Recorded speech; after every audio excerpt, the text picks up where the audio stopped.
All right.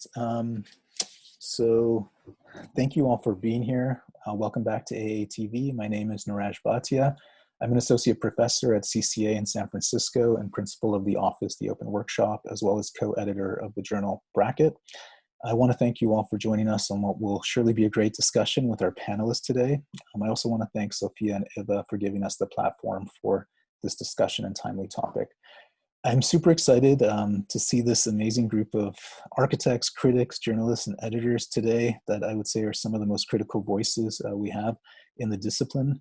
And I think that I really wanted to assemble everyone today because I think we're at an important moment in history where, on one hand, individuals on the ground feel increasingly disconnected from powers at the top, whether those be governments or corporations. And on the other hand, we're reminded of the power produced when people act in concert, most notably from the ongoing demonstrations against racism and other forms of inequality. In architecture and design, the magazine has traditionally served as a tool to circulate ideas and foster a common discussion. Consider zine culture, which has been a key DIY instrument in fostering subculture and countercultural movements. And at a moment when action has been brought back to the foreground today, we will discuss how publications might serve as a platform for new forms of action. This roundtable brings together the editors of the journals and publishing platforms Bracket, The Funambulist, Afterparty, Loud Paper, and DPR Barcelona to reflect on these journals within the current context. What makes these journals so powerful is their ability to give voices to unheard subjects and topics and connect the medium to politics. I'll keep my introduction just to this because I want to savor the majority of our time today for conversation and for our guests. But let me start by introducing our guests. Marwar Al-Rabak is the co-founder and research editor at Afterparty Zine. She graduated from the University College Dublin with a master's in architecture and is currently practicing as an architect in London. She's interested in the relationship between theory and practice and engaging both inside and outside the profession through writing and publication. Awi Phillips is co-founder and the graphic czar of Afterparty, serving as the inaugural member of the New Architecture Writers. She received her master's and diploma from the Architectural Association and is now working towards balancing architectural building practice with publishing and alternative forms of action. Ethel Barona-Pohl is a critic, writer, and curator, co-founder of the independent research studio and publishing house DPR Barcelona, which operates in the fields of architecture, political theory, and the social milieu. Editor of Quadrants from 2011 to 2016, her writing appears both on independent and academic media, including magazines and books. Since 2016, DPR Barcelona is a platform member of Future Architecture, a group of European cultural players in architecture who perform specific roles within a complex European architecture program. And we had the pleasure of working with Future Architecture last year, and it's a really great platform. Margarita Waco is the head of strategic outreach of The Funambulist, a print and online magazine dedicated to the politics of the space and bodies. Trained as an architect with a background in journalism, her work intersects publishing and curating strategy and consultancy within the architectural industry, along with research in the context of sub-Saharan African region. Mason White is an associate professor at the University of Toronto and partner at Lateral Office. He's also the founding co-editor of Bracket Journal. His practice and research is centered on architecture, social, and environmental agency. And finally, Mimi Zeiger is a Los Angeles-based critic, editor, and curator. She co-curated the US Pavilion in the 2018 Venice Biennale and was curator of Soft Schindler at the Mack Center for Art and Architecture. She has written for many outlets such as the New York Times, LA Times, Architectural Review, Metropolis, and Architect magazine. She's also an opinion columnist for Dezeen and former West Coast editor of the Architect's newspaper. And in 1997, Zeiger founded Loud Paper, an influential zine and digital publication dedicated to increasing the volume of the architectural discourse. So I'd like to open the floor to our various panelists to introduce their projects and reflections. We'll start with Afterparty, followed by DPR, The Funambulist, Loud Paper, and Bracket. And we will follow this by an open discussion. Thank you finally to all of our panelists. It's really amazing to have you all here. Your work is both critical and inspiring, and to have you together at this key moment in history is a real honor. So thank you so much. And I'm going to pass the floor now to the Afterparty group. So yeah, thank you, Neeraj, for that introduction, and thank you for inviting us again. And it's really nice to meet you all and get a chance to have this conversation and see so many different faces from all over the world. So I guess we're going to start by sort of introducing ourselves and kind of go through the questions that you presented in the emails, starting with why we founded our journal. I guess when we started back in, I think, 2017 with NAW, which was the New Architecture Writers, it was a program that was developed by the Architecture Foundation at the time. And I think the sensation was that within the field of architecture, there's kind of a sense of inaccessibility in that it was perceived as something that was quite hard to access, and particularly for some certain sort of groups in society. And we kind of felt there was a need for a voice to be sort of heard and platformed, and that there wasn't really a sort of platform for that to happen at the time. And certainly all of us who had come from, you know, a variety of backgrounds, so some of us are architects, some of us were studying, some of us had some sort of connection to architecture but might not be directly in the field, all sort of came together with that same desire to voice an opinion about our cities and our buildings that was not necessarily the standard sort of voice you might see in architectural journalism and writing. So that was kind of the initial step. And just sort of address this, like, I suppose, ongoing issue of representation and the lack thereof within our profession, which is, you know, each day as days go by, you know, we see more and more the sort of stark figures of the fact that, you know, this issue is not being tackled in a sort of a head-on way, and it's not really getting sort of the attention that it deserves. And I guess one of the nice things about publishing your own zine is you have complete control and authority over that. So, you know, we just had to decide to do that and sort of create that platform for ourselves in sort of working with the Architecture Foundation on that. And I think as Marwa said, when we started After Party, we wanted to sort of have a balance of these kind of events where we would have kind of a free-flowing conversation and also sort of continue to work with this kind of network that we were exposed to from the NAW. So NAW was this amazing opportunity to kind of learn from other writers and people who were already quite established in architecture writing.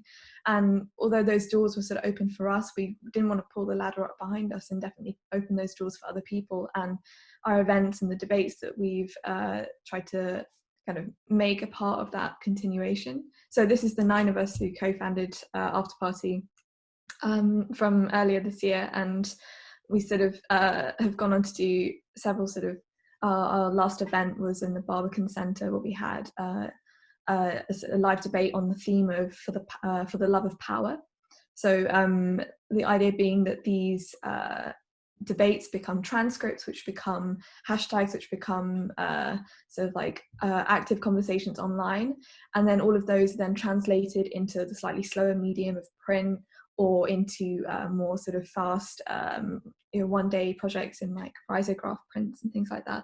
So yeah, so NAW did bring us together, but we're sort of trying to carry that baton onto the next generation, basically. Yeah, and I guess then going from there into, you know, how we see our journal acting as a catalyst for change. I suppose there's kind of two things to that. There's, first of all, the idea of writing and why we chose journalism and writing as a way of like manifesting or bringing about that change. And I guess for us, that was it was important to use a tool that was, you know, widely accessible by a variety of people. So not restricting it to those who might be in architecture or used to, you know, conveying ideas and plans and sections and drawings, but opening up to a wider audience and recognizing that writing is something that a lot of people can engage with and sort of share their opinion, have a voice through something that's relatively easy to do. And also we were kind of aware, I guess this might relate to a point that was raised earlier by Mimi about the importance of criticism, because we're kind of aware that a lot of the existing criticism in architecture exists in writing, and that criticism is largely by a certain group from a particular background, and so that kind of limits the, you know, like the role that critics play in sort of contextualizing what's happening in our built environment.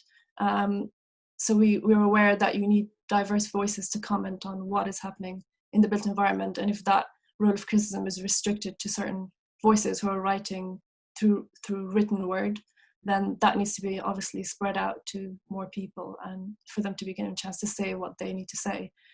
So that's kind of how we viewed it, as a sort of a starting point, to start with a simple idea of like writing and publishing as an entryway. Yeah, as Mara said, exactly, the accessibility was extremely important to us, and I think as a group we really recognised the contribution of sort of manifestos, printed manifestos and zines to architectural discourse, and it's sort of, we wanted to add to that also this kind of platform for underrepresented conversations and sort of demographics that are perhaps inadequately represented in terms of gender or age or race, and in terms of community, in terms of print. I think we're trying to become a catalyst for change, and we're still fighting for that.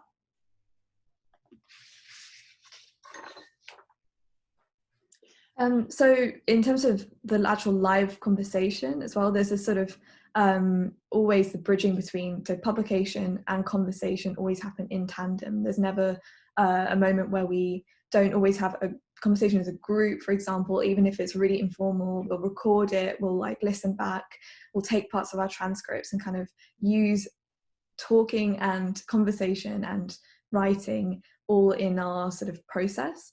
And that kind of informal and formal side of it, I think, is what gives Ospati kind of its character. And for example, when we had our Barbican lecture quite recently, we had a recording of our own conversation, sort of just filtering in and like increasing in volume as sort of people came and sat down. And it's sort of that idea of the conversation we had was not special in the sense that anyone from the audience can participate in that. And I think it's the informality or the kind of relaxed feeling that anyone could put up their hand, or in the case of our last event, we can encourage people to write on a tweet or an Instagram post, so they don't have to go through the like CV moment of putting your hand up and telling someone exactly who you are, and sort of making that a bit of an easier process. So yeah. And I guess also just I suppose like we initially started with the idea of print, but we sort of recognized the limitation of that, in that when you're printing or writing, it's kind of you putting a message out, or your take on something or your view on something. And so the importance of the conversation is that like we didn't want to contribute to this idea of like architectural discourse being seen as sort of a monologue, and we wanted to be conversational, and that's where the onstage event, which comes before the zine, happens, and then that gets transcribed. And then how we actually write in the zine is that we take quotes from that conversation and we respond to it. So we try to continue the idea of the conversation even when writing, so that it doesn't become like a separate thing. And we're like always, it's like a feedback loop between both of them all the time. So I thought that was important. Yeah, and I think it's worth mentioning here sort of specifically about our current moment with COVID and Black Lives Matter, and how that's kind of changed how we're thinking about our print publication. And our sort of last live event, I think, happened only about a week before proper lockdown started to set in London, and there was a kind of real moment of uncertainty. And the theme was sort of for the love of power. And at the time, a lot of the conversations were about things like the government or about policing, which I think are still extremely relevant in these kind of conversations. But I think also there's a slight shift in conversations about power and sort of safety or power in public services that I think are coming up even sort of only a few months away from that event. And I think that will definitely go in to inform what we continue to write about. So yeah, it's definitely lockdown's been a time of reflection, and it feels like this collision of sort of lockdown and this mainstream recognition of Black Lives Matter as a movement has allowed for this kind of tangible change. And yeah, I think in a way we're grateful for that. Yeah, and I guess just to add to that as well, the sort of we also recognize, that print is a kind of a slower medium of change, and things like the Black Lives Matter movement and how quickly that sparked a reaction with the kind of recent events. Like, we're very much aware that that is a more immediate type of change, and sort of always, whenever these sorts of things happen, it makes us kind of sort of always take an outside look at what we do and kind of question whether, an incremental approach is more appropriate, or do we need something that's more reactive and more just immediate. So I guess that's something that was always in the back of our mind, that, you know, how is change achieved, and which method is more worthwhile, or how do we explore or develop our zine to kind of do more, basically. So yeah, I think that's us. Thank you. That was fantastic. Yes, Ethel, please jump in. Thank you. It was wonderful to know more about After Party. So I'm sharing my, let me see. Fantastic. Well, thank you so much, Neeraj, for the invitation. I feel honored to be with such an amazing group of people here, from which I must admit and say publicly that we have learned a lot from all of you in the past years. So you are also part of DPR's Barcelona background, let's say. We always like to say that the publishing is a political act, which is very related with the topic of this talk, the agency of architectural publishing, because we think that books are vehicles of change, of course, because when you spread ideas and critical thinking and put something as a basis of the conversation, it can catalyze another debates and other forms of thinking and exchanges. So we started, DPR Barcelona started in 2007, just before the economic crisis of 2008. And our main motivation was that on those years, we perceive a lack of critical thinking in the architectural publishing, because of course, for the growing years, mostly all of the books published on that time were more about the buildings and this excess of, you know, construction. So we thought that there was a niche there for another kind of publications, and we jumped in trying to do that in a very naive and amateur way that in those years. But I think also if you are becoming a publisher, you need a little bit of naivety, you know, just to take the risk and just to do and try to experiment with this kind of media. For us, it's very important always, and it's part of our of our single projects, to ask ourselves why we are going to engage with every new project. Based on this wonderful essay by George Orwell, we always have this question in mind. No, every time someone came with a proposal or we are looking for a topic to publish, the first question is why we want to engage with this topic or with this group of people, with these writers, with this media. And we think that mostly all of the time, not always, but mostly all of the time, the answer is that these words by Michel Foucault, that the book should be as useful as bombs, but beautiful as fireworks, you know, trying to make this combination in the different projects we engage is something that it's part of the motivation we have to keep doing this kind of projects. And also this image, I think, reflect very much what we are trying to do. Going back to what I was saying, that the architectural publishing was, in the past years, was very focused in the low side, just in the buildings and leaving all criticism about social, cultural, political, and economic issues. We like to think that with our books, we somehow try to expand the viewpoint to have a broader overview of this situation.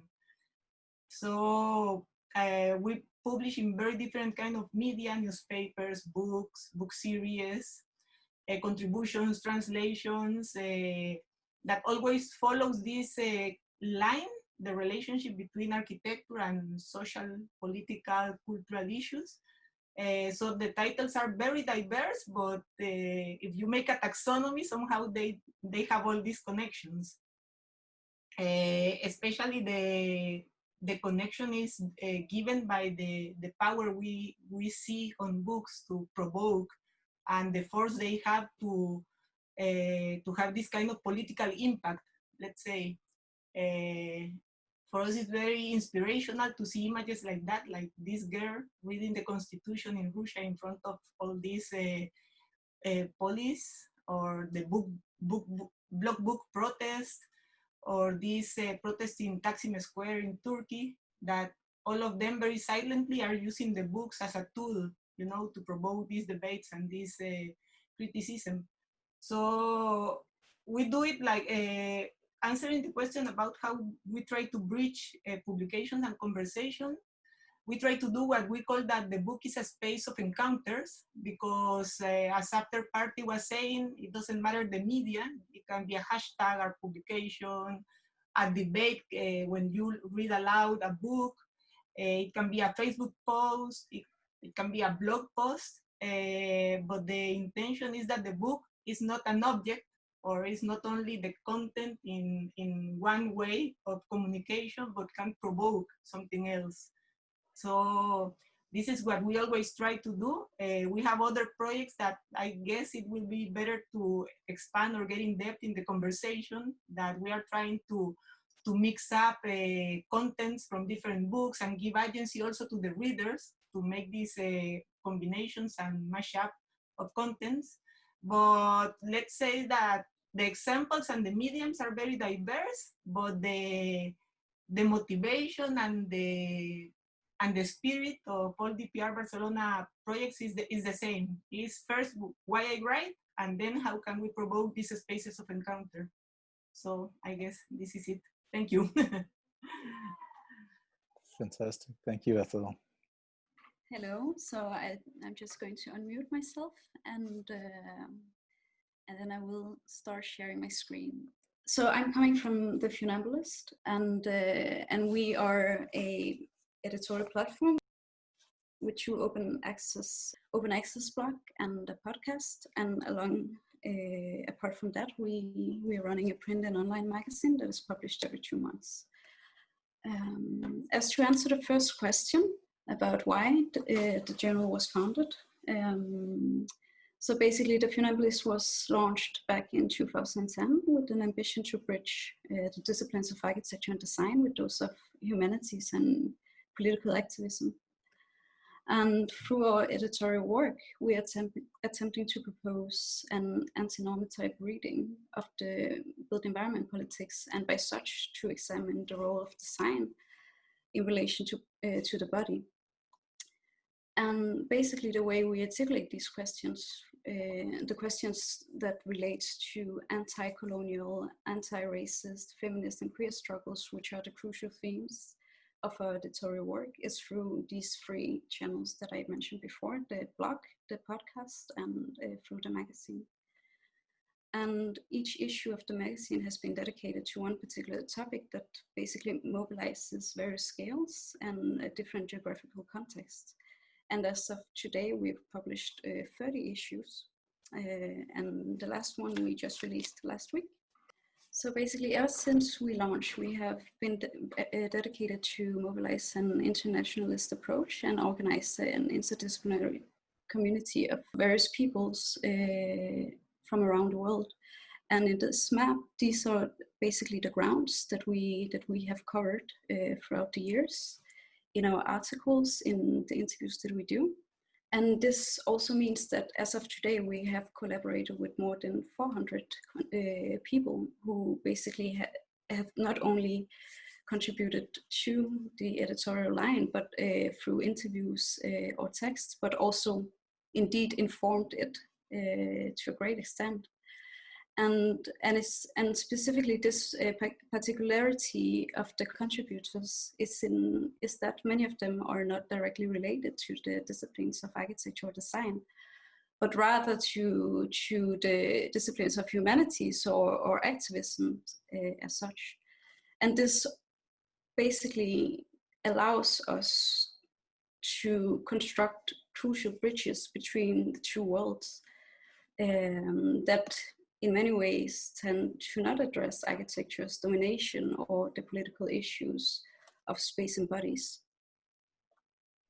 When I was compiling this presentation, and when I was reflecting on one of the questions that you again brought forward about how this journal acting as a catalyst for change, and for me, I guess rather than using the word change, I would allow myself to answer the question a bit more differently.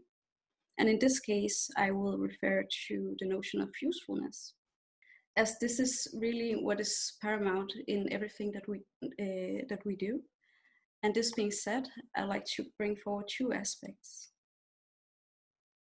And the first one relates to the question of architecture. Funambulist as a platform that sets out to examine the politics of spaces. And our editorial line does not only intend to deconstruct the relationships of power in relation to space, but it also tries to push forward the complexity of architecture within the different systems of domination of which we basically fight. So no space is neutral in the way that we are politically engaged with it. And what design in many instances do is to basically contribute to reinforce these dominant relationships of power within society between bodies and state, or its representative. And as one specific case here is, for instance, the police. And basically by recognizing these structures and how architecture in many ways is embedded in the creation of these realities, what we try to do is then to propose a methodological framework to involve space and design in the context of resistive struggles. And in a way to act more politically conscious, I would say, within the field. So this was the first aspect that I brought, that I wanted to bring to question. And the second one is the notion of solidarity that I want to touch upon. As I previously mentioned, is that the Funambulist operates through this internationalist approach with a vast number of geographies, scales, and different backgrounds of all these people we collaborate with. And I think now here is the time I would like to bring forward the latest two issues that we actually published. So going back to issue 29, States of Emergency, which we released in May this year. I mean, this issue really landed in the heat of the moment, with nation states declaring sanitary states of emergency, and confinements was a reality to many of us. And although a topic that we decided already late 2019, but it somehow became even more relevant in this specific context, in this specific time, moment in time. I mean, what we basically hoped that this issue could bring to the table was somehow a tool to help to contextualize these ongoing policies that were applied across the world, and these policies that we're still experiencing as of today, so to speak, to help contextualize them in the histories of state violence, which were basically what we featured in this particular issue, looking at examples from France, from South Africa, from Kashmir, from Ireland, and so forth. And on the same line, our latest release from a few days ago features different perspectives on the questions of reparations in a settler colonial and post-slavery context.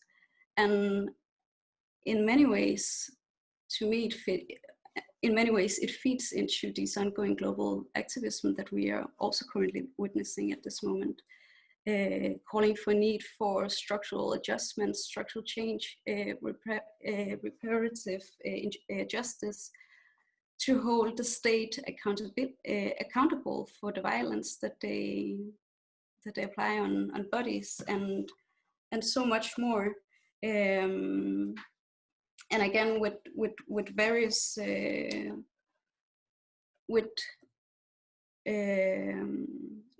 accounts from around the world. And I mean, with these two latest examples, and of course the rest of our archive, what we really do hope is to be able to somehow build bridges between the struggles and forms of solidarity. One of the questions that were also asked was basically this: how to explore the bridging between publication and conversation, and of course the podcast format, the interview format, has been a crucial part of the Funambulist throughout all these years. And we do, of course, a lot of panels, a lot of organizing. One thing that one new initiative that we launched this year was actually the first Funambulist lecture series to be held in Paris, which focused around the theme of reparations. But unfortunately, we only managed to do one, and then we were confined at home. So I had to put that on hold. But again, I mean, basically bringing together an audience with similar political imaginaries for internal conversations and this whole political community, and then extend beyond the publication itself, expand the conversations beyond our own airwaves, I would say. And this is my last slide that I would like to show, which was basically a podcast interview, a podcast series that we did during the first month of the pandemic, of the confinement periods. And this was, again, asking ourselves how to somehow become useful in this specific situation and this specific time. So what we did was to basically provide a daily extension of our daily political, or of our political imaginaries, and then using this time of the pandemic to reflect and to organize. But without adding to more saturation of information we were already experiencing, but rather attempt to reflect again and organize.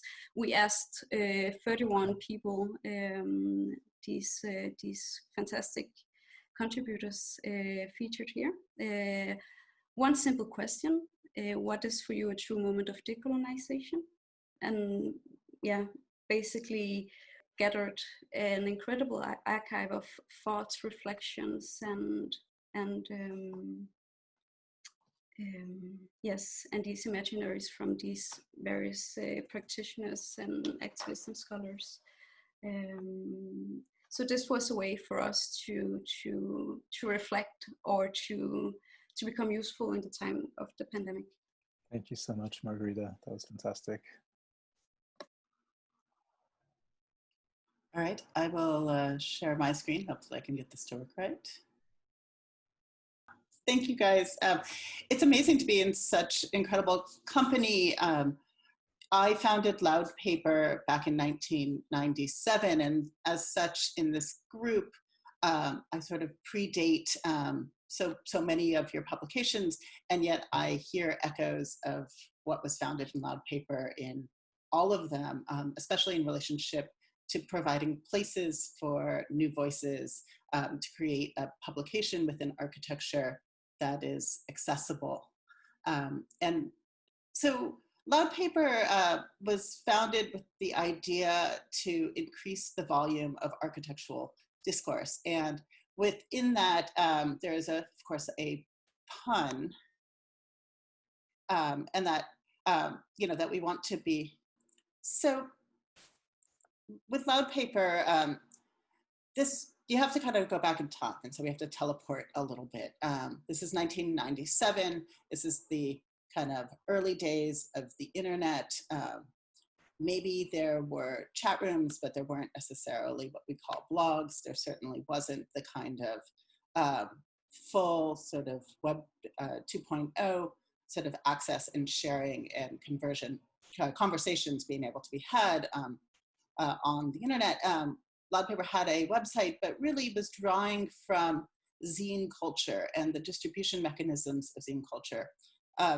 With that, it was sort of operating within a field that was trying to cross between architecture, art, music, pop culture, and that was sort of drawing on the idea of individual subjectivity, which zine culture produces. And so we published 13 issues on and off over 10 years with dozens of different collaborators. The whole idea was to be very fast and loose. Loud paper came from the original idea of being loud paper, fast architecture. At this very moment in architecture publications, there seemed to be very staunch camps of theory and practice. Both of those camps seemed really inaccessible for young architecture thinkers, writers, designers to get into. I was a student at SciArc at the time, and this was my graduate thesis. And so I not only sort of drew on sort of my colleagues around me in school, but also, again, sort of thinking to the various projects that have been presented before and the kind of wider net or sort of network, a pre-internet or proto-blog network that one could tap into through zine culture, the idea of punk rock being an important part of the sort of whole thing. There was music reviews, there were ads by punk music record companies, and there was also ads by things like MIT Press. The whole thing was done on a real shoestring, but managed to get about 13 issues. The issue you see here was done in 2009.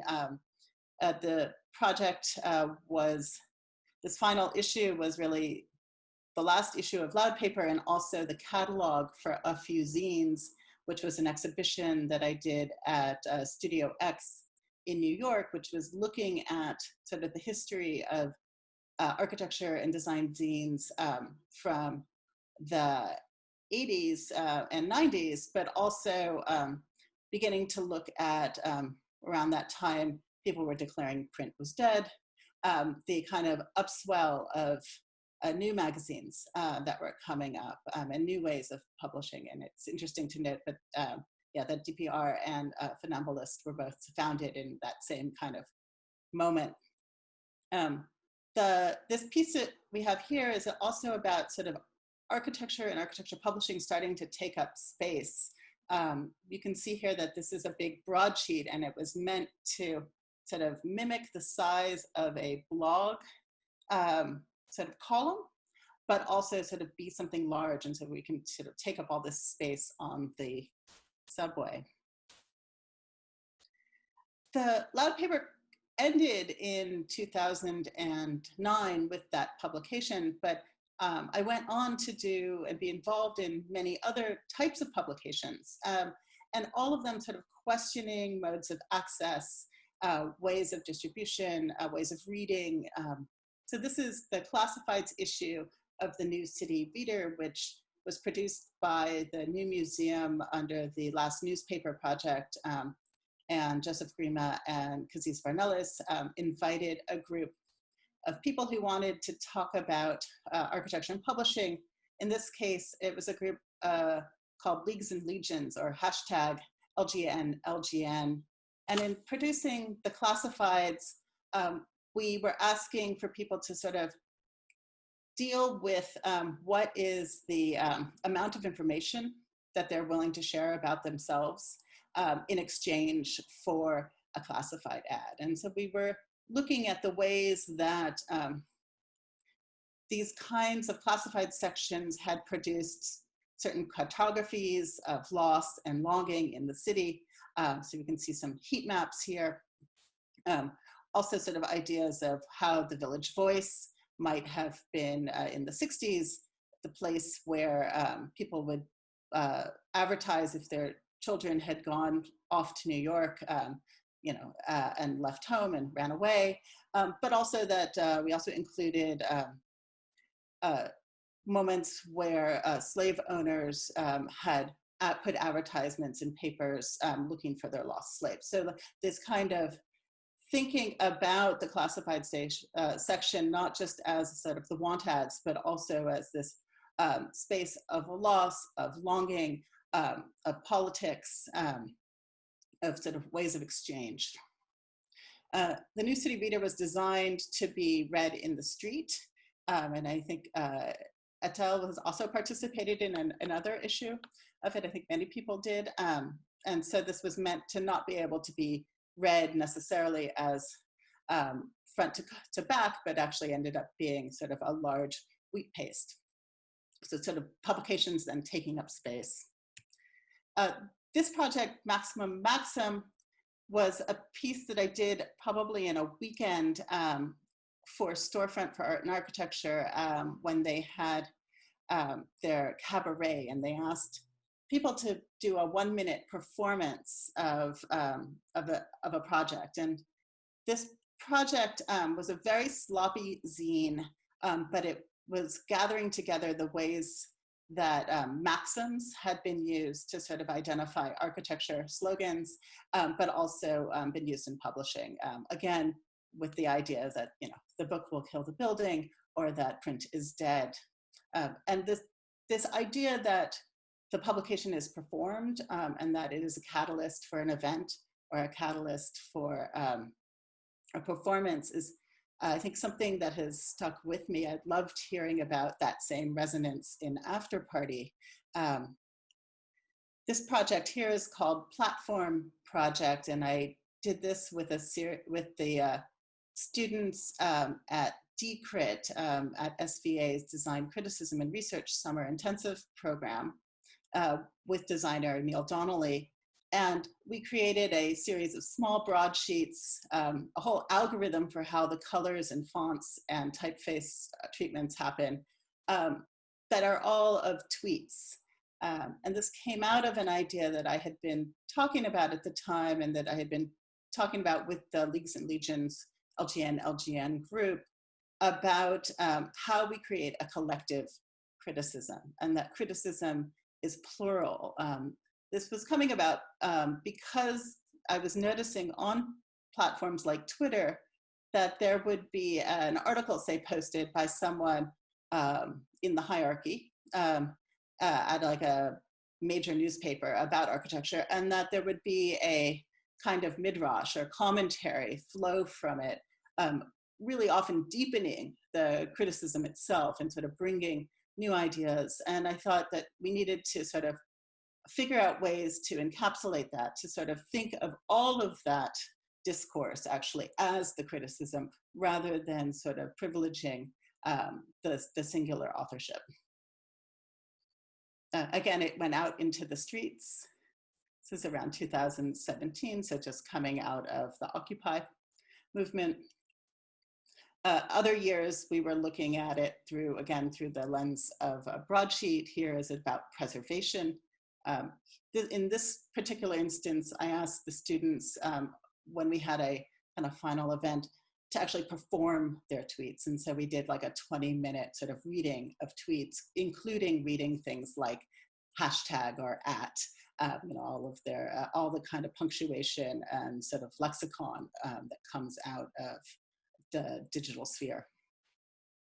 You know, I think for me, all of these ideas of sort of bringing publishing to the fore and creating these platforms for collaboration and having multiple voices, you know, so be able to begin accessing sort of architectural discourse and sort of build their own voice is super important. And I've been involved in many different publications in different ways of sort of platforming voices over the years, but, you know, including teaching and publishing.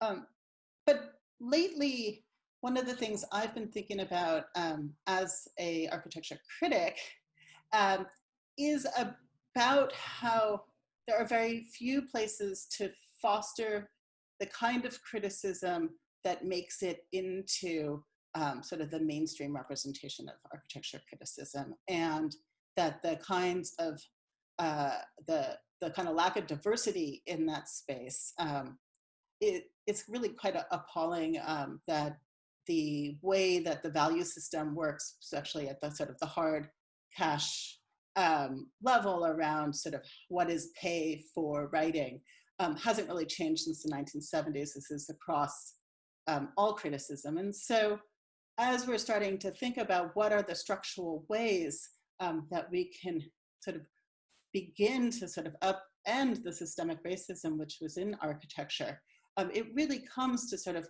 down to sort of how does one sort of support architectural voices to mature within two? the field. And I think that that's sort of something I want to sort of throw on the table maybe for later. But it's something that's been really itching at me, and been having quite a bit of frustration about it. So it's great to see After Party sort of come out of the new writers group, because I think that those are sort of the beginning ways that we can sort of address these kinds of issues. But it's but this is going to be a long haul. So I'm gonna stop there. I think I talked fast and messed with the screen share more than I should have. But anyway, I pass it on to Brackett. Great, thank you so much, Mimi. That was fantastic, and I think we will definitely unpack that question, because I think it's super important to think about sort of the meta project of how, and the structural issues of just producing a publication. And if these things can't sustain themselves and can't sustain their writers, they're always kind of short-lived, and it's something I think everyone in this group can relate to. So Mason, I will pass it to you to talk about Bracket. Sounds great. Thanks so much. It really is an honor. It's hard to go last after seeing such inspiring projects. I sort of forgot that I have to present anything. I was like, oh, this is great. Well, let's just go straight to the conversation. So I will try to be very quick. I like Mimi's kind of print was dead kind of cauldron description about this is where one emerged. I definitely see Bracket project was, although not as early as 1997, but around 2006, 2007, while I was a volunteer correspondent at Archinect, which is a website.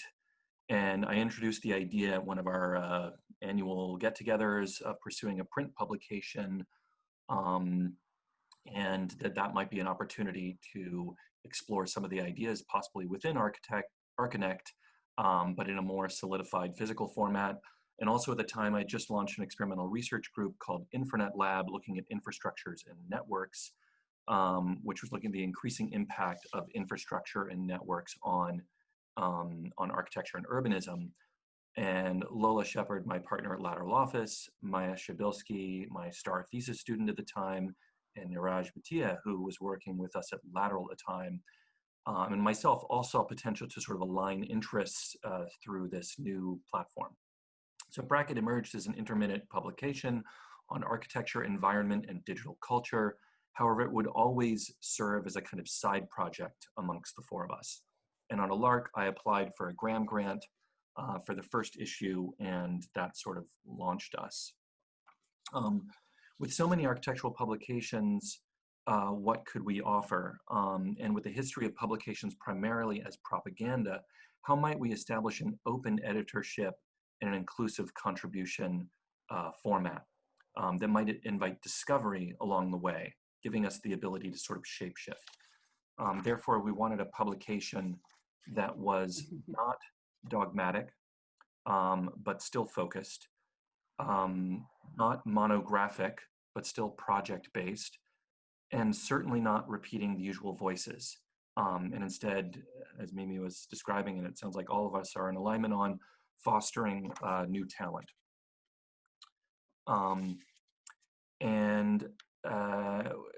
Bracket wanted to remain centered on architecture, but explore its complex relationship with environment and digital culture.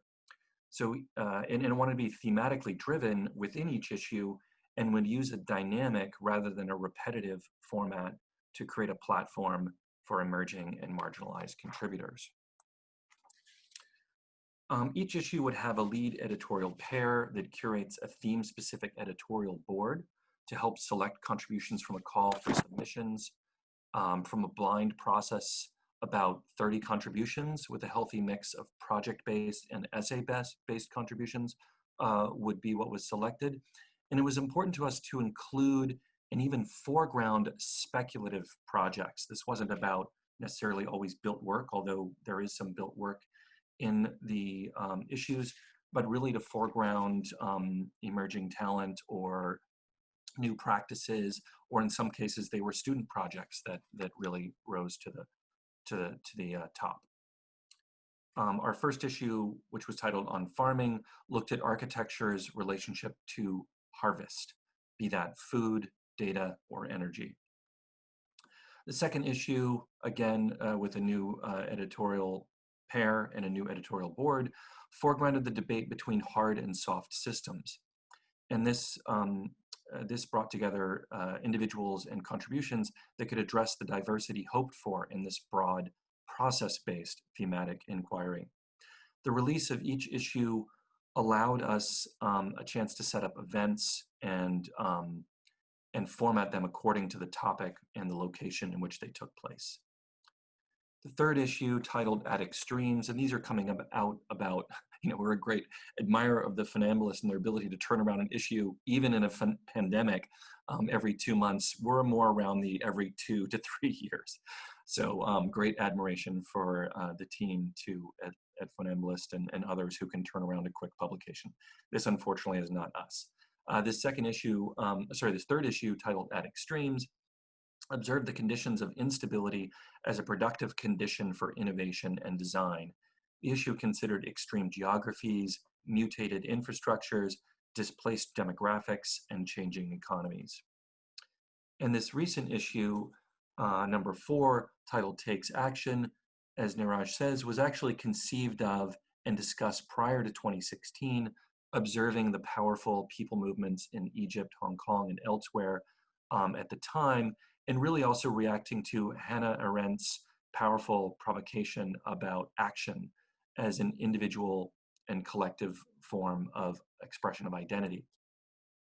The issue asked how architecture and architects incite social and political action.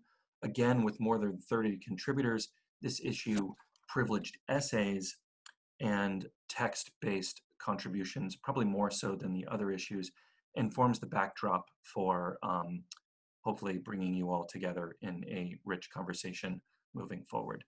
Thank you. Great.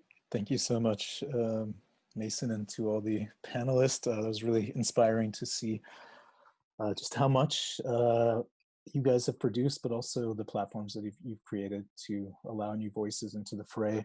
I just, I was amazed just taking notes during the various presentations about how the print publication is just one of a series of other mediums that, each of these are not journals, but much more platforms for conversation, provoking, resistance. These are the kind of words that came up. And I'm just curious, given the various formats from writing, interviews, hashtags, classifieds to media, whether we're talking about lecture series, events, podcasts, social media, newspapers, books, magazines within print media, how you guys have reconciled what voices tie themselves to what formats and what media, and how you might see the sort of forms of action that each of those allow for or enable. Yeah, I'll really quickly. I think it's a great starting point because quick reflection on my part, and I feel so traditional in saying this, but I really admire the shelf life of projects. And you think about literally the idea of shelf life. It is difficult to think about the investment of time and energy into some platforms. I mean, I know I have not actually had a chance to listen to Funambulist podcasts. I have subscription to the publication a lot of time, and to see that is whether its impact is immediate or in what way it can cut through the noise of other actions or other kind of mediums is difficult for me to know. So I feel still kind of traditional in thinking of print as having the impact of something to physically see and to go back through. But I welcome other opinions or reflections or critical thinking on that. If I can jump in, I would say that I'm a very good procrastinator, so I love the different kind of medias. But I think it all depends on the contents and the voices. We always used to say that since, I don't know, in all discussions with Mimi, for example, that the role of the editor changed a lot in the past 15 years, because at the beginning the editor only edit the contents, but now the editor has to edit in which media you are going to publish as well, no? So it needs a kind of sensibility depending if you want to provoke a quick reaction, or for example, if it's something related with the pandemic or the Black Lives Matter movement, you need something that it moves really quickly to respond to the debate. And perhaps like some of the issues of bracket, you need some more time to reflect and to, you know, and to collect from different people located in different parts of the world. So I think all the medias are equally valid, of course. And yeah, it all depends on that. For example, social media, I remember now is not the, I guess it's not the same because things evolve very quickly, but I remember 10 years ago that we have a lot of debates and very critical and very important there in Facebook or in Twitter, as Mimi was explaining.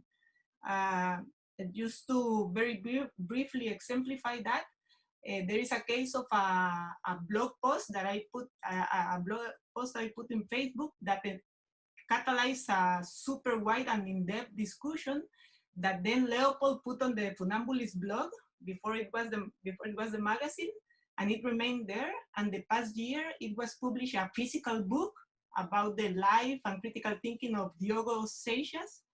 And Andre Tavares asked us permission to put the text there. So it was the unconventional way, you know, from social media to blog to book, that it's mostly we are used to do otherwise. You know, you first publish the book and then you start sharing the content. So I guess they are equally valid, and depends on the time and the kind of discussion you want to provoke, that they are all useful. Also going to the funambulist concepts of usefulness, I think it's very important if you need a quick reaction or not. Maybe I could just jump in here. It sort of reminded me of sort of what Mimi was saying about print publications actually taking up physical space. And I think it was quite an important decision for us early on as a collective to say our zine would be only available in print and we wouldn't pass PDFs around. I think we're in like a moment where we're sort of constantly swimming in PDFs and can just sit in your downloads folder, and it doesn't have the same intimacy or the same sort of you might not sit with it for the same kind of time. And I think also that there's perhaps like I don't know whether maybe other people in our collective would agree about this, but I think we want to grow, and we're an extremely young publication, like especially in this group. We're like super honored to be included in this discussion because we are babies in this, but I think we want to grow and keep making the conversation kind of move forward. And I think we have limited print runs, and we sort of just say the conversation is moving, and the next time we talk is the kind of our fresh perspectives, and we can change our minds, or we can sort of change our perspectives. And that's definitely something I've seen a lot in the public conversation, is about specifically about BLM, about how we should learn to be able to say, oh, I have changed my mind, or I do think differently. And I think maybe people think print doesn't really suit that, but actually, on the contrary, zines have that kind of freshness, or they have that kind of looseness that that perhaps having something on the internet maybe doesn't have anymore. Yeah, I would definitely agree with that kind of evolution of an idea through print, or and even just through a series of writings. What is it? It's Rainer Banham says that, you know, it's being a critic is being able to change your mind on something. But I think in terms of platforms or sort of formats for you know, sort of platforming voices, for me, I really enjoy like the cheap publication, and I think that comes from my sort of zine punk rock background, where there is a kind of ethos embodied in the kind of way that you make.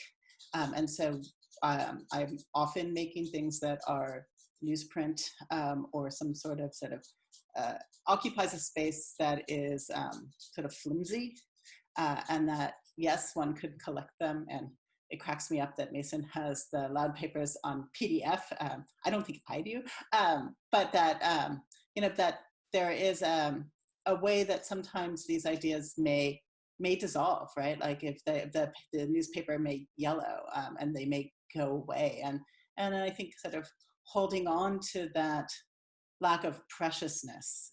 That's kind of an oxymoron in itself, but sort of establishing that these voices matter, and yet I'm not playing the same game as say an academic press, or the kind of recognition within certain spheres that perfection and a kind of perfect publishing may illuminate.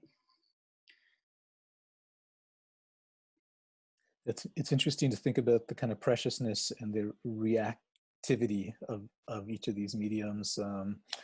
You know, one thing is, as Mason and I have discussed, you know, the call for submissions for the last bracket on taking action came out pre-2016. So our reaction time is quite delayed, almost closer to the reaction time of building a physical building, I would say, versus a zine or Margarita, the interview series that the Funambulists put together during the early stages of the pandemic. And I guess I wonder, because I don't think this is really a question of, you know, is print better or not? Like, we are all somehow tied to print. And I thought Mimi and Aoi put it very nicely, that it kind of takes space in the city. You know, the New City Reader is an amazing example of that, of physically taking space, but also taking space on one's shelf and something that you can come back to. I guess I'm wondering, though, in terms of reactivity, you know, because we all still print, you know, it's still one of the things on our list of the various mediums. You know, what do we see as the kind of benefit or the particular voice that the print offers versus some of these other mediums, which can be less precious, quicker, more reactive, and maybe more inclusive by their nature as well? Speed has been something on my mind in relationship to criticism quite a bit, especially now, especially as you know, there is pressure to publicly make statements, you know, and sort of to make declarations, and yet slowness within criticism seems even more important. The ability to reflect, to take the time to then put ideas within larger contexts. So for me, yeah, part of my transition from sort of doing Loud Paper, which was meant to be reactive, and initially was a quarterly, and then it was 2 times a year, and then it was once a year, then it was every 3 years. But sort of the kind of maturing into criticism is about sort of taking time for that reflection. I was thinking about it in relationship, say, to the High Line and the new, now I'm forgetting the Shed and the new mall, and that there was kind of a immediate pile-on of reaction to that, which was sort of a round of through criticism in mainstream press, and then or mainstream design press, I should say, and then sort of online. And you know, the kind of timeline of that complex is going to be very long. It started, you know, 15 years ahead of time. Even Edelwex Huxtable actually had weighed in back during the master planning, and so I want to maybe think about criticism, something that is on that long timeline, that you not only respond early to, say, a master plan, but you respond later once the thing has started to sort of set into use. So that's not exactly in relationship, say, to publishing or sort of to being a publisher, but it is in relationship to what the value of criticism is in over time. Yeah, I think I agree with Mimi on the slowness needed for really absorb and you know, for critical thinking. For example, one of the things we do with this concept that I was sharing about the spaces of encounter, we have more than 3 or 4 years doing small reading rooms that are something similar to the Funambulist lounges and that you show in the pictures. And what we do is these readers that are very quick produced, like a scene, no? But so they are produced very quickly to respond to the event, but what it's inside is photos or screenshots of PDF and books that are, you know, that have 30 years being there or launched from the past year.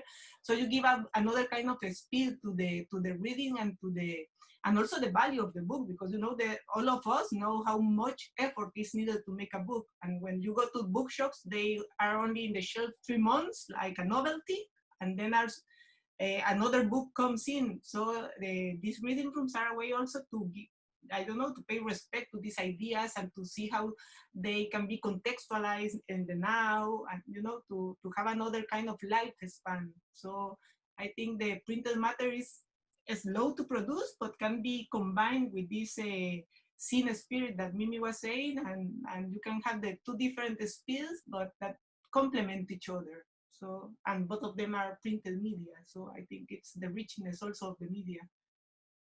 Margarita, did you want to add? Yeah, I really need to get used to unmute myself when when doing these Zoom calls. No, I mean, I think for me, as much as I really do enjoy the, you know, the physicality of these babies here and the smell of it and to go through it and like everything around this, I also must acknowledge, and I also must admit, and especially within the context that we are working at the Funambulist, that this also means that we are basically excluding a vast majority or many people who cannot really afford such a publication. One of these costs today 12 euros, and through our articles and all these interviews that we do, we are of course trying to mobilize different scales, but I also must admit that the majority of the South-related context is even more kind of I would say growing, or in depending on the topic of the issues, of course. But I mean, these contexts that we are basically covering, the global South context, but that we are covering, but when we see that there is a discrepancy between our readership, because they're all based in the North, right? And I mean, for us, I think that really the digital platform and the digital media really is a way for us to deal with these issues and basically trying to find some strategies to slowly attempt to bridge these financial gaps that we also experience. So as much as I really do prefer this personally, I also really do acknowledge that there is a need, there's an urgency to basically push forward different formats, which are perhaps more digital based in terms of a larger outreach globally, I would say. If I can just jump in quick and just refer back to a point that Mimi raised earlier about reflection.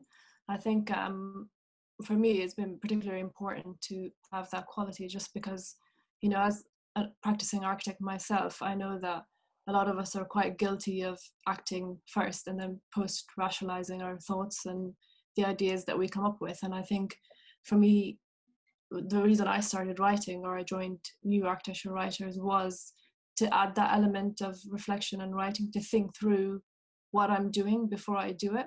And I've personally found that like a very helpful way of thinking and sort of engaging with ideas before acting out quickly. And so I think the value of print in that it allows you that time to think a little bit more before you do something. And while obviously there is always a need for urgency, I mean, I think I've definitely seen the benefit of that just practicing. I mean, you would think over a lifetime of projects that there would be time to think and reflect about decisions and the outcomes, you know, that result in something that's going to be along, you know, built and there for many years to come. But there's often very little opportunity to do that in the fast-paced sort of nature of things. So I think there's definitely a value in slowness and taking things slowly. And I think I mean, I know personally, even from the lockdown and how that has slowed things down, there's definitely been a lot more reflection.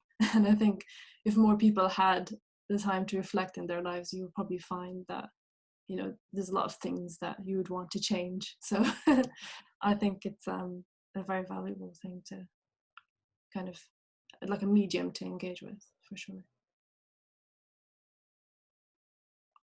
Yeah, I think Margareta, you bring up a great point about, you know, there's the physical costs of production, distribution, and so forth that adds a price point of entry to even absorb the content that we're putting out there.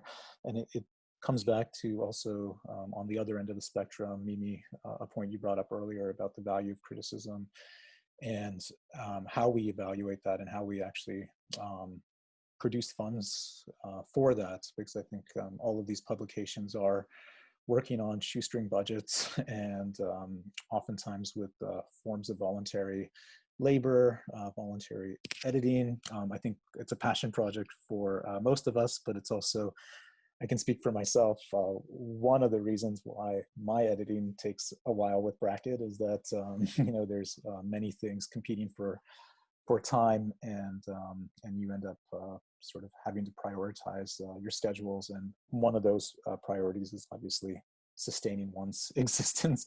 I'm just curious how the various journals have kind of looked at questions of value, production, the internal precarity, and finding ways for self-sustaining.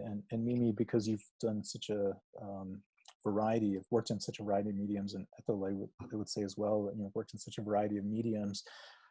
If you've seen some mediums that are just, say,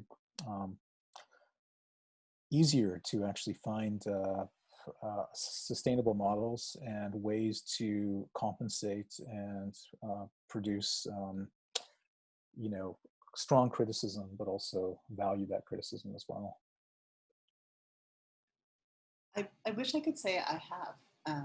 Unfortunately, like the precarity that sort of runs across self-publishing, and I think we're all essentially self-publishing, you know, really means that the exchange value is working within a network of, you know, volunteerism, of within friends, within kind of, you know, sort of a shared ethos, and whether that is, you know, through Loud Paper, or whether it was through, say, something like the New City Video and the classified section, like all of those projects are essentially volunteer, you know, and projects, or sort of the exchange value is for some sort of cultural capital, or some sort of, in the case of Loud Paper, probably something closer to mutual aid, right? Like that we do this for each other. And I, you know, and my heart is actually at with those projects. But as I've, you know, sort of watched particular individuals sort of rise based on the kind of fluidity that they have to move based on sort of personal wealth and access, you know, it begins to make me feel a little bit despondent about how do voices of people of color, queer voices, even, you know, women, you know, become, you know, gain access to the more dominant modes of criticism. And why I'm focusing on that, even though we're in a, you know, sort of a group of, you know, independent publishers, and, you know, these are my people, I do feel like the conversation is influenced more so right now through these top-down modes, unfortunately.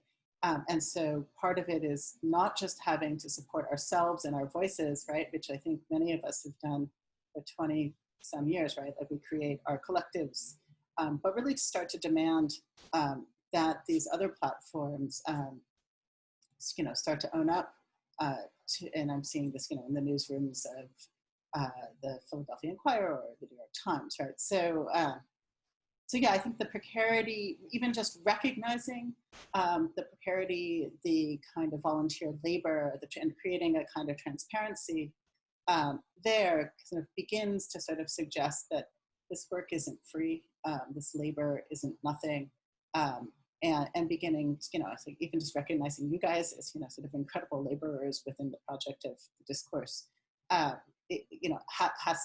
to start somewhere. And not everyone has kind of sort of personal backgrounds or academic platforms that allow the kind of voice of the critic to mature. Interesting. Another thought that's coming to my mind on this conversation and thinking about how wonderful this diversity is also within the degree to which each of your publications sits kind of inward looking within the discipline and maybe more outward looking. Like, I thought it was really interesting, and I feel like I've heard Leopold describe himself this way before with Funambulists, of kind of like, well, I'm not really engaged in what architecture is doing these days. And Margarita, I know you described that Funambulist identifies maybe a bit more within the humanities, and I love that idea. And I think it is interesting. I bet all of us see our publications as being in some way transdisciplinary or outward looking in some way. I guess what I'm thinking, and something I remember reflecting on early on when setting out some initial path for Bracket and allowing it to meander as it went, is this question about, is there value, like, is there more value in our agency? I mean, the answer really is both. I know the easy answer is both, but since I had to make an early thought was, would there be greater value in the publication to be inward looking within the discipline and trying to provoke through the mediums that already the discipline employs, aka design, studio design projects, writing? Or are there advantages to provoke more outward looking through a wider range of who's included, disciplinarily speaking, but also what mediums or what modes of expression are used? I still kind of struggle with this. Part of me feels an allegiance to the disciplinary language, but also like occupying the edges of this discipline, not its center. I don't know if others have had this ricocheting in their thoughts about where to disciplinary align their projects, but it's something I think about a lot.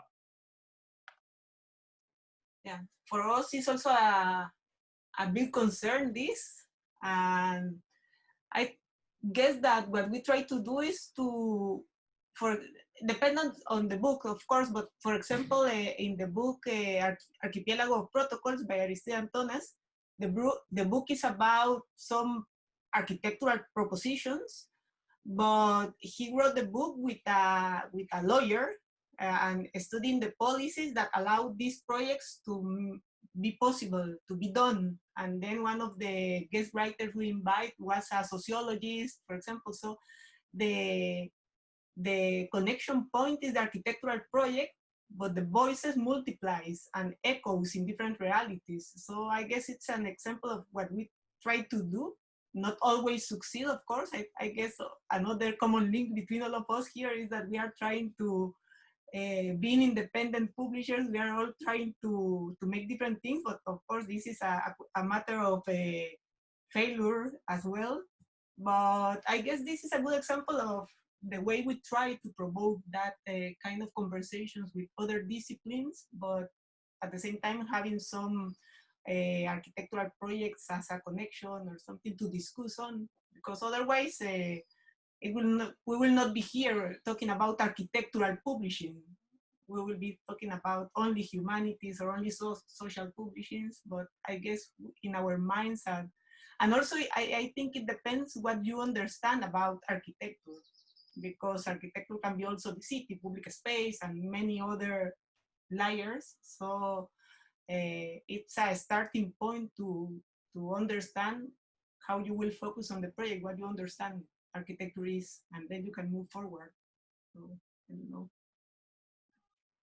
Maybe that's sort of exemplified by something actually that Margarita said about the like no space is neutral, which I think is like actually that is what probably ties us together, is that there's sort of maybe not exactly an unhappiness, but dissatisfaction with how kind of mainstream architecture media shows those spaces that are quite free of people. They tend to be these kind of quite minimal, glossy kind of images, and we're kind of interested in everything but all the things sort of that make it actually lived in and actual architecture. And I think even in our own zine, we have very few photos of actual buildings and architecture. And I think it comes out of the fact that we are the humanities, and the side of it sort of breathes life into these spaces. And yeah, it's exactly that kind of no neutrality, or that appreciation of complexity, I guess. But yeah, Margarita. Thank you. I think I would like to just come back to the question, Neeraj, or this notion of self-sustaining and the exchange values of our different publications. And one thing that basically hit me was when Mimi, when you were describing this concept of voluntary work. I'm not quite sure whether if understood that this is basically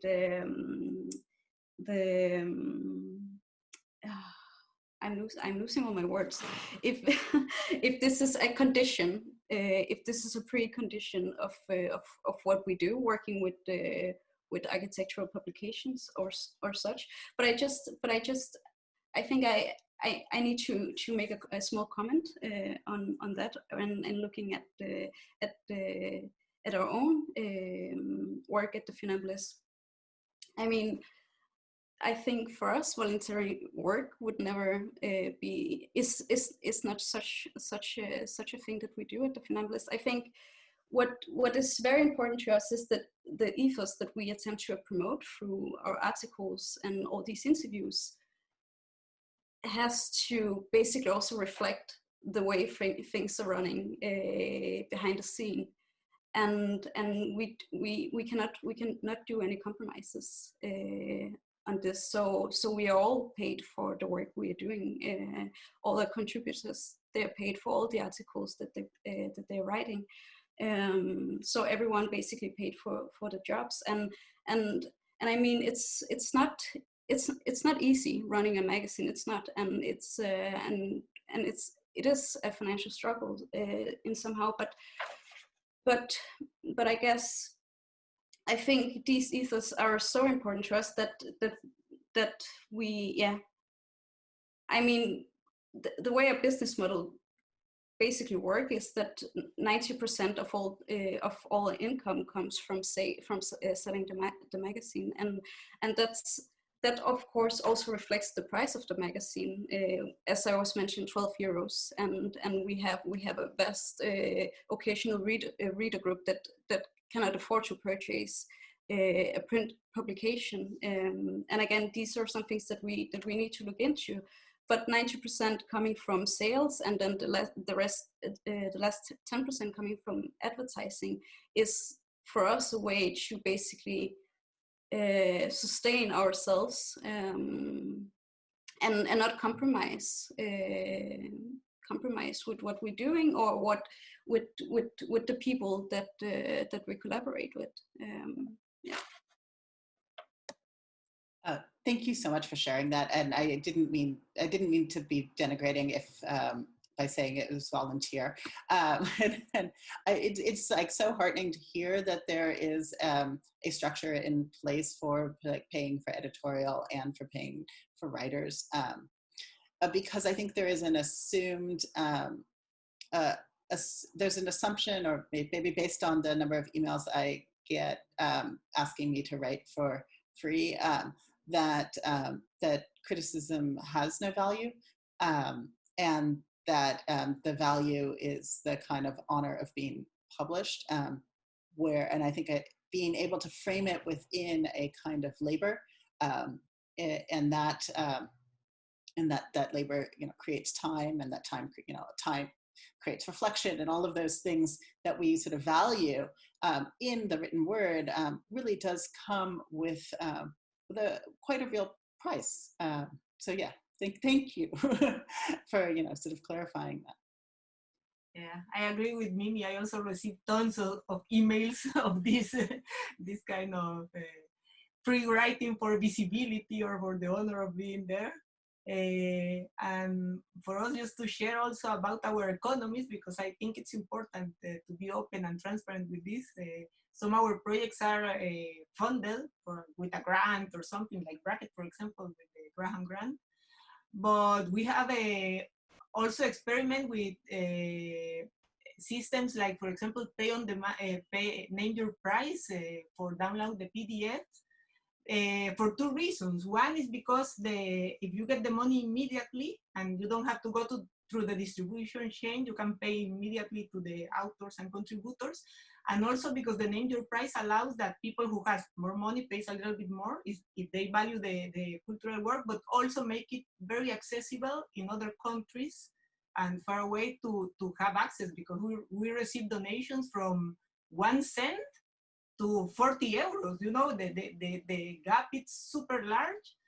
And also it reinforces the value that people gives to that PDF, because when you download everything for free, you have it there in a folder and you never look back. But if you have paid, even if it's a little bit, then you pay attention a little bit more to the book you are reading.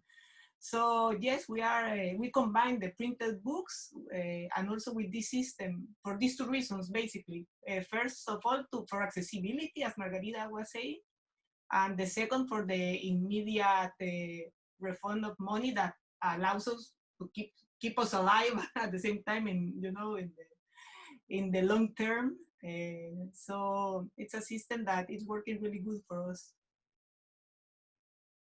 This is super inspiring to hear about, you know, particularly Funambulist, how you guys are able to create some stability in quite a precarious medium. And I'm really glad, Mimi, that you brought this to the foreground, the kind of hidden labor, because I think all of these journals are trying to foreground new voices, but there's so many other obstacles in the discipline to those voices to rise to the top. And, you know, Mason, coming back to your comment about the inward versus outward publication, and Mimi, even your comment about wealth, you know, and those who come from wealth versus those that might not in the discipline, it is interesting to think about a lot of those publications, whether we're talking about the mainstream media or the inward-looking publications that are dominated by a smaller set of voices, have no reason to see themselves as that, and they have no reason to question the status quo, obviously. And so I think there's obviously the normalization of that, maybe the spatial, the print form of what Margarita referred to as no space is neutral. None of these publications are neutral, but there's a perceived idea of neutrality to reaffirm the status quo of these publications. And I think what's amazingly inspiring with all the work that you all are doing is that there's a reflection on the publication itself, and there's a reflection on how to push back on the status quo. And Margarita, I come back to how you framed the Funambulist as creating a bridge between architecture and all these other phrases, and I see that bridge being in all of these publications. And I think it's really, for me, the most inspiring part, because it's so easy just to jump to the outside, but finding that bridge and finding a way to push on what we consider to be the mainstream, what we consider to be the disciplinary questions to be asked, is the only way that will actually shift the conversation within the discipline, which will hopefully shift what gets built in the world, and then what we reflect back on and criticize. So I think all of these journals are doing a fantastic job, and I really appreciate you taking time today to share what you've been doing and your thoughts. Unfortunately, our time has come up, but I really want to thank you once again. Keep doing amazing things. I hope we can all meet in person and have a drink and talk about these publications together. And in the meantime, I wish you all the best and stay healthy. Thank you. Thank you, Neeraj. Thank you guys so much. Thank you, all of you, for sharing experience, thoughts, ideas. It's really inspirational. Yeah. Yeah, it's really wonderful to see this work continue to evolve. I've been in it for 20 some years now, and I just love the fact that there is a continual refresh of people engaging in these questions and fighting these fights. So yeah, keep it up. I'm looking forward to getting copies of After Party, which I will order when I get off this call. So I want one as well. That's good. Thanks for putting this together, Neeraj. Thank you, guys. And yeah, It's great to see you all. Thank you. all right. Thanks, Neeraj. Thanks, you. everyone. All right, thanks. Thank Take you. care. Bye-bye. Ciao, ciao. Take care.